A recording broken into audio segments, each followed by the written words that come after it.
मैं आपको बताना चाहूँगा कि जब बच्चा पैदा होता है, जब गर्भ से हम उसे फीटस नाम देते हैं, फीटस से उसे हम बच्चू कहते हैं, बच्चू यानी कि न्यूबॉर्न।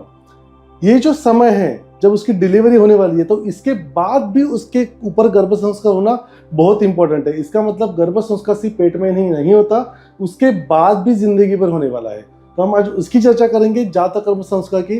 दोस्तों, पुराने ज़माने में जब डिलीवरी हुआ करती थी, तो डिलीवरी के समय उस समय क्या हुआ करता था कि उसकी जो नाभि नाल है, जिसे हम अम्बालिकल कॉर्ड कहते हैं, तो उस समय भी अम्बालिकल कॉर्ड उन्हें कट करनी पड़ती थी। बट एक उस समय का एक जानी मानी चीज़ थी कि वो अम्बालिकल कॉर्ड बच्चू बाहर आने के बाद जो उसकी अपरा यानी जिसको हम प्लासेंटा भी कहते हैं, तो प्लासेंटा डिटैच होने में थोड़ा सा टाइम होता था, आज भी होता है। तो उनका कहना था कम से कम 5 से 7 मिनट के बाद वो अम्बालिकल कॉर्ड कट करनी चाहिए। इसके पीछे एक लॉजिक था। उनका कहना था कि अगर हम अभी अम्बालिकल कॉर्ड कट करेंगे तो उसके बाद जो बच्चों को सबसे पहले जो एक आघात होता है, और वो आघात उसको पता चलता है कि उसके लंग्स एक्टिवेट हो जाते हैं तुरंत, जबकि ब्लड सर्कुलेशन माँ की तरफ से हो रहा था, और वो आघात होने से वो रोना शुरू कर देता है। और ये रोना उसके इस जिंदगी के पहले जीवन की शुरुआत ऐसा माना जाता है जिससे उसके लंग्स एक्टिवेट हो गए। पर उन आचार्यों का कहना था कि अगर 5 से 7 मिनट बाद हम कट करें तो उससे जो 100 ml जो ब्लड है, इस समय वो ब्लड सर्कुलेशन से बच्चों के पास ट्रांसफर होगा। यह 100 ml ब्लड उस बच्चों के लिए कम से कम उसके ब्लड के ओवरऑल जो वॉल्यूम है उसके 1/4 पार्ट से थोड़ा सा कम है, पर वो उसके लिए उतना ही जरूरी है। इससे उसको आघात नहीं होगा और वो मानसिक तरीके से वीक नहीं होगा। आज के हम मॉडर्न एरा की बात करते हैं, कितना संभव है, इसके ऊपर काफ़ी रिसर्च चल रहे हैं। एक रिसर्च में ये भी पाया गया है कि हमें 3 मिनट के बाद अम्बालिकल कॉर्ड कट करनी चाहिए। कुछ रिसर्च ऐसे भी कहते हैं कि तुरंत कट करनी चाहिए। इसमें मतांतर है। साइंस इसमें और रिसर्च करके हमें जरूर जानकारी देगा, इसे हम उम्मीद रखते हैं। हम आगे बढ़ते हैं।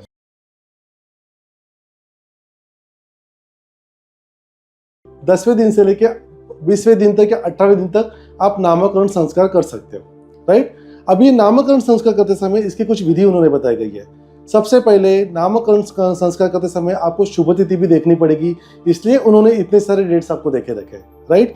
दूसरी चीज, नामकरण संस्कार करते समय उस बच्चों का नाम जो है उसे पता ना है, क्योंकि उसने वो आत्मा अहम अस्मासी मैं हूँ इसकी जानकारी अब उसे हो चुकी है। उसे पता चल चुका है मेरी माता है, ये मेरे पिता है, यहाँ पे एक वातावरण है, ये वो समझ पा रहा है। और अभी हमें उसे एक पर्टिकुलर नाम से पुकारना है और ये नाम उसके साथ ही वापस जाने वाला है। तो इस नामकरण संस्कार के बारे में हम चर्चा करेंगे।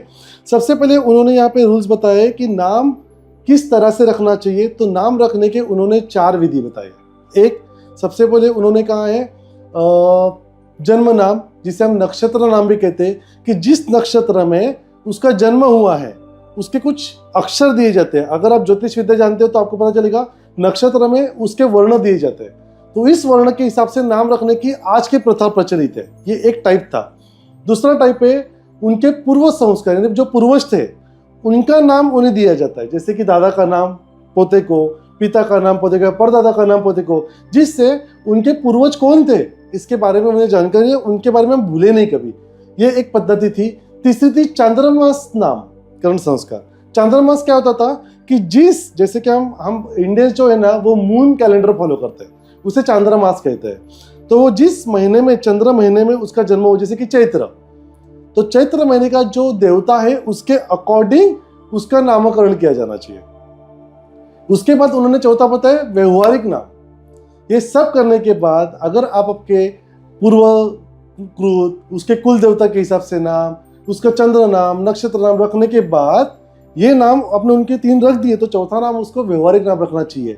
इसलिए काफी लोगों का कहते हैं ना कि अरे मेरा ना कुंडली में नाम अलग है और मेरा एक्चुअल नाम ऐसा है, तो इसे व्यवहारिक नाम कहा गया है। तो काफी लोग इस तरह से फॉलो करते हैं कि व्यवहारिक नाम आप आपका अलग से रख सकते हो। और ये 4 नाम रखना उस समय में भी फॉलो किया जाता था।